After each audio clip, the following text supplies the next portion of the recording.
Hey there friends, how's it going? My name is Frank, and today we're looking at 3 stories from r/MaliciousCompliance. So let's just jump right into it. This first story is from user One Tripping Bengali. This story comes from last year while I was enlisted in the California Army National Guard. During my time in the National Guard, I assigned to the Recruit Sustainment Program. In this program, new recruits are prepared for basic combat training. At the time, I was Private First Class, and I reported to an NCO who I'll refer to as Staff Sergeant G, as his assistant squad leader. Staff Sergeant G was a toxic soldier who applied to officer candidate school but was rejected. To make up for the loss, he tried asserting his dominance in other ways. For example, during combatives, Army MMA, he ordered new recruits with 2 hours of training to fight him. This is the equivalent of asking a white belt to fight against a black belt. Furthermore, he displayed blatant favorism by assigning the worst jobs, such as fire watch, where you needed to stay up during the night cleaning the barracks, to those he didn't like. While our relationship wasn't great, we got along decently for the most part. However, that began to change when I received a 4-year national scholarship from ROTC, another officer training program. Besides covering the tuition of going to college, the scholarship also guaranteed that you would commission as an officer when you graduate college, meaning I would soon outrank him. In order to transfer out of the National Guard and into ROTC, I had to get a form signed by my unit commander, which I submitted to Staff Sergeant G, who was then expected to pass it up the chain of command. However, the first sign of our relationship fraying was his forgetfulness to pass the form up. Every time I asked for an update, Staff Sergeant G always claimed that the form slipped his mind and promised to pass it on in a few hours. After a month, I decided enough was enough and asked a third person to help me with the paperwork. She went above and beyond and got my paperwork to the commander within a week. Staff Sergeant G was not happy that I flouted his authority, causing our relationship to take a significant turn for the worse. He began to nitpick at my uniform, looking for any slight mistake that he could punish me for. One day it was that I missed a small patch of facial hair while I was shaving. In the Army, we're expected to be clean shaven. While another time it was my name tape which was slightly ajar after a day of field training. Staff Sergeant G brought down the hammer on me, and I would be yelled at in front of the squad of recruits we were training. For every infraction, I did 100 push-ups. I took these punishments in stride, as not only was Staff Sergeant G technically correct, but also arguing with a superior in front of a bunch of new recruits would send the wrong message to a bunch of future soldiers. As I continued to avoid confrontation, Staff Sergeant G continued to grow bolder. Throughout the following months, he ramped up his nitpicking. Eventually, he called me out in front of a platoon, 4 squads, of recruits. "Hey OP," Staff Sergeant G inquired, "what is your ASVAB score?" The ASVAB is a test you take when entering the military. The percentile you score in becomes your actual score. So if you place in the 84th percentile, you have an 84 on the test. Not sure where he was going, I responded, "Staff Sergeant G, I got a 99 in the ASVAB. The perfect score." He stifled a laugh and rhetorically asked me, "With such a high ASVAB score, why aren't you going to West Point, the Army's prestigious service academy?" Knowing full well I turned down a letter of assurance from West Point. Stunned by such a question, I stood there quietly. He exploited my shock and turned to the platoon and said, "Even a smart aleck like OP can't get far in the Army on his brains alone." As he broke out laughing away, I was livid. I swore I would get revenge against Staff Sergeant G for humiliating me in front of the platoon. But I knew I couldn't openly defy him. I waited for a chance to get back at him. A chance which he would kindly give me at the end of the day. During the day, we had been conducting training on military operations in urban terrain using paintballs. We had a mock village in which we had been fighting in all day. Obviously, the village had been covered in paint, as untrained recruits dumped paintballs at each other. The people responsible for the maintenance of the facility were fine with this as long as we cleaned it up ourselves. As per company equals 4 platoons of 4 squads. Policy stated, we would not go home from training until we had cleaned all of the equipment and locations we had used, which included the mock village.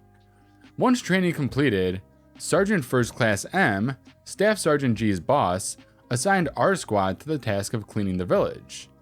However, Staff Sergeant G decided he had better things to do than to supervise cleanup and ordered me to take over. However, we had no cleaning supplies, and I went to Staff Sergeant G to raise my concerns.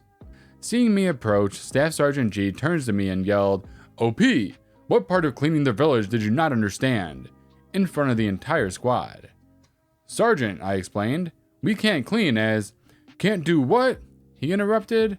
"You want to be an officer, so go out and lead. I won't be there to hold your hand in combat.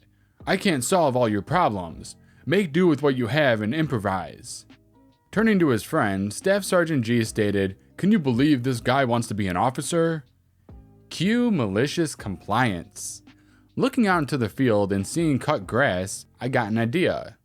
"Yes, Sergeant," I said and walked back to our squad. When I got to them, I stated, "We don't have any cleaning supplies, so we're going to improvise. You see the piles of grass cut out in the field? Go grab them and use them as brushes." My squad looked in shock and awe. I gleefully responded, "Sergeant's orders. We're to make do with what we have." 2 hours later, we're still scrubbing paint off the walls. Meanwhile, every other squad in the company had finished their assigned tasks and were waiting for us to finish our work so they can go home. Sergeant First Class M was getting annoyed. He correctly surmised there was no reason why we should be taking so long to finish our simple task and decided to investigate. Out of the corner of my eye, I saw him approaching and turned to greet him. "What in the actual F are you doing, Private?" Sergeant First Class M screamed. "Why are you trying to scrape paint off with grass? Why the hell are you not using your brushes?" "Sergeant," I responded, trying not to break out laughing.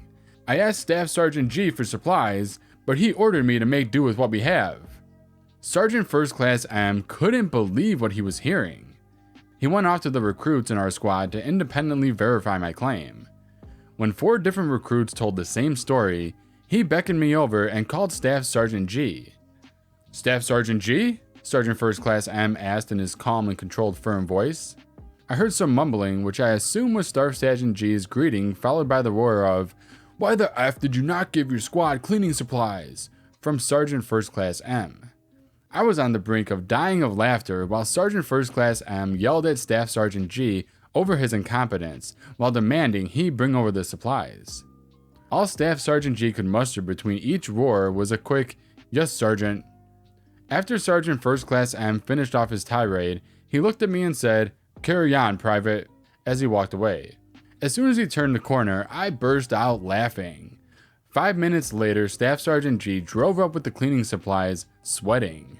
He distributed the cleaning supplies, worried that Sergeant First Class M would find him in person and tear into him again. Half an hour later, we were back with the rest of the company getting dismissed. However, the day did not end there for Staff Sergeant G. Through the grapevine of a friendly NCO, I found out that Staff Sergeant G had gotten in a lot of trouble with the company's leadership over his stunt. Not only did Sergeant First Class M's boss privately tear into him, but he also made sure the incident showed up on Staff Sergeant G's evaluation report, which will make it harder for him to get promoted. As far as I know, Staff Sergeant G is still in the same position he was in the last year while I have started my officer training. It sure feels good knowing that Staff Sergeant G got what he deserved. The second story is from user Bawbag121. I drive charter tour buses for a living. Our industry is very heavily regulated, as it should be, as we carry the most valuable of cargo, your family, kids, and relatives. If I fall asleep and hit your car, well, you can work it out. Now, one of the rules is after a working day, a minimum of time in complete rest must be given undisturbed by law. This time can be reduced, but only 3 times a work period. Another interesting rule is by law, if your rest is disturbed, your rest must restart, as though you have had no rest. This will be important later. It sounds confusing, but I can have only 9 hours rest 3 times a week, and the rest must be 11 hours, minimum. Less than 11 complete hours rest period, and it's treated like I had 9 hours only, even if it's 10 hours 59 minutes. Because of this, most tour companies keep rest periods to an 11-hour minimum. looking on the reduced rest as a just in case we get held up and get finished late, etc. So we can start on time the next day and stick to the itinerary. Now, we worked with one tour company, I'll call them Mega Cheap Tours, and their tour leaders like to squeeze every last bit of driving out of their tour hires. Excursions all day to some out of the way flea pit as long as the tour leader gets a kickback, travel to a hotel, then a dinner transfer and back to their hotel at night. None of it as the itinerary stated. Most good companies eat close or in their hotel to allow the driver to rest. But for these guys, cheapest was best. And if that meant an hour there and an hour back at night, so be it. Screw the driver, we're paying for him. The reason for this is the tour leader got a kickback if they ate at the tour leader's favorite spot, and they had one in every overnight stop. I had spoken to the traffic manager about how these guys just ignore the itinerary, and was told, just do what they say. They're the customer. Now, I was working with one tour leader, we'll call him Juan, well known for not only working you to death, but also stiffing you on your gratuities. He collected them from the passenger on the last day as we traveled to the airport to help you, sat behind you, then placed them in an envelope you knew was light from experience. It's the last day of the tour, tomorrow I get rid of them all at the airport, and good riddance, I thought. As the passengers are in an excursion, Juan comes to the coach. We need to go here for dinner tonight. Passes me the address. I look at the satellite navigation. Juan, that's an hour 15 minutes away from our hotel tonight. Your lot will be eating for 2 hours, then an hour and 15 back. Then I need to shut down the coach and park it. I won't be finished until about 11. He looks at me. I know the rules. You only need 9 hours rest. We will leave at 8 a.m., plenty of time for a 2 p.m. flight, international. He was right, of course, but remember that 3 times a week thing? He had already had me on short rest 3 times this trip going to dinner transfers. Not 9 hours, but 10 hours something each time. This guy always pushed it to the max. It was at this point malicious compliance kicked in. You're right. I can work after 9 hours rest. I changed the subject quickly as he smiled at me thinking he had screwed me over. Well, the dinner transfer was worse than I thought. Heavy traffic getting there meant I was late, which meant they started eating late, which of course meant they came back late.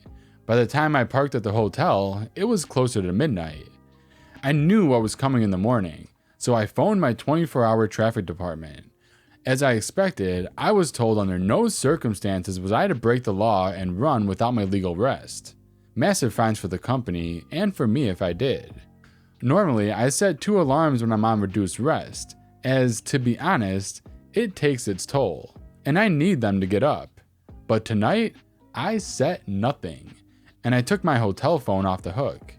I went to bed, woke up to thumping on my hotel door. There was the hotel manager and a very irate Juan. You stupid driver, it's 8 a.m. Everyone is outside, checked out with luggage, and you've slept in. Get dressed and get the coach. I smiled. Juan, I'm on my legal break. We got back nearly at midnight, so I can't start till nearly 9. But besides, I've worked 3 times after reduced rest this trip and can't go anywhere until 11 hours undisturbed rest. Also, you've just disturbed my rest, as this gentleman can confirm. I was friendly with the hotel staff. They use the same hotels every trip, and the staff hated Juan's trips as he never tipped. Or rather, his guests did through his suggestion, and he collected it to hand in. Which means by law, my rest period resets and starts again. But you know this, as you know the rules, right? So, see you at 7 p.m. tonight. I'm cool for a late checkout, right? I said to the manager, who was nodding enthusiastically, knowing what I'd just done. Juan's eyes nearly bulged out of his head, which was funny. Wait, what do you mean? We need to get to the 2 p.m. flight. I know, I said. Best start organizing taxis for the 40-odd people out there, and next time don't stitch up your driver. As I shut the door on both of them. I knew what was about to happen. Within 5 minutes, my phone rang. The traffic manager, asking what time I finished the night before, then saying you can start at 9, until I pointed out the 3 late finishes. Silence. Well, you're right, but don't expect to be doing any more of this company's tours. They'll request we never send you. I asked if he wanted me to drive without legal rest. I knew he wouldn't dare say yes, as I could be recording it. No, you must take your legal rest. This is the tour leader's problem of his making. If he had stuck to the itinerary's hours, everything would be fine. Just do me a favor and start at 11 a.m., not 7 p.m. We need to get the coach back here tonight. I knew when to not push it any further, and said I would be happy to start at 11 a.m., and would be getting ready now and going down for breakfast. An hour later, I went down and saw Juan surrounded by angry passengers screaming at him with a phone to his ear. He saw me and came over. "Mr. Driver, please! I know my company can get a coach to hire, and it's 40 miles to the airport, and our flight leaves in just over 4 hours. My company is mad I've not left you legal rest, and blaming me. Please help me." I couldn't resist. "Juan, if you use all those gratuities you have stolen from me and everyone else over the years, you'll be able to afford to hire 10 taxis no problem and make the flight. But I would be quick about it, otherwise you might get stuck with 40-odd replacement flights as well as taxis." Juan gulped, eyes bulged, and went white. All in one. It was pretty funny to watch. And ran to the reception asking for 10 taxis. What was funnier was when the taxis showed up, they said he needed another 4 to 5 just for the luggage. Each person had 2 massive suitcases. I just sat watching the show through the window, eating my breakfast and drinking my coffee. The staff thought I was a hero, and all smirked and looked on from their respective posts. I knew after this, no tips from the passenger would change hands, and the cost of those taxis would hit his current fiddle bankroll hard, or so I hoped. My boss was right. I never had nor never will do this company's tours again. It was quickly passed back that I was not wanted, but Juan has never been back leading this company's tours either. My ex-colleagues have told me that now the tour leaders are told by their head office to never give the drivers less than 11 hours off every night and factor this into any dinner transfers. If it can't be accommodated, then no dinner transfer and no offer of itinerary excursions, period. The last story is from user Egglestein. So I work at a club fitness center that is located within a gated community, basically a breeding ground for Karens. Most people here are very entitled. I also happen to live in this community, but my mom and I rent and generally keep to ourselves and don't get involved in the drama. When you live in the community, a membership to the club where I work that has a pool, tennis court, gyms, and dance studio is included in home association dues. When you rent like my mom and I do, the owner's membership is transferred to you. I work front desk / juice bar, which means I greet members, send emails, basically keep the place together. I also prepare all the complimentary snacks and drinks and keep them filled throughout the day. The people are very annoying, but it's good money for a 16-year-old, and my boss and coworkers are great. Now back to Karen. It's about 8 a.m. on a Saturday, which means prime coffee time. My shift starts at 5:30 a.m., so I'm pretty tired and ready for a cup. I make all the coffee and complimentary food and drinks, so after I finish setting up, I usually have some. I have explicit permission from my boss to do so. Members of the club can have all the complimentary food and drinks they want, so everyone wins. Enter Karen. The giant canvas tote and terribly bleached bob are telltale. I'm standing at the counter, minding my own business, pouring a cup of coffee. Karen asks in such a shrill voice that it could probably break glass, "Young lady, what do you think you're doing?" Getting coffee? I was also pretty annoyed at being called a young lady. I'm not her kid to talk down to and patronize. "You can't do that." Why not?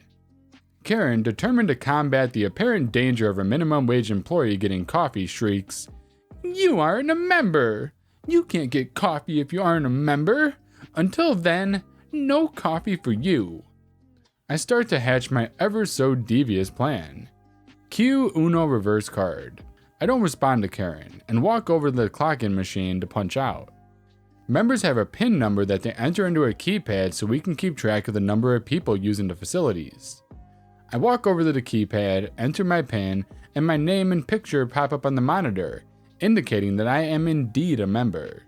I then walk over to the bar, passing Karen, who looks like she's about to spontaneously combust with anger, to pick up my half-full cup of coffee and proceed to fill it from the coffee dispenser. I then walk back over to the clock-in machine holding my coffee and punch back in. I sit back down at the front desk and start working on entering payments. Karen is still standing by my desk, looking like she's about to have an aneurysm. I just ignore her until she proceeds to leave. The 20 cents I lost from clocking out for 2 minutes was worth the look of pure horror on Karen's face.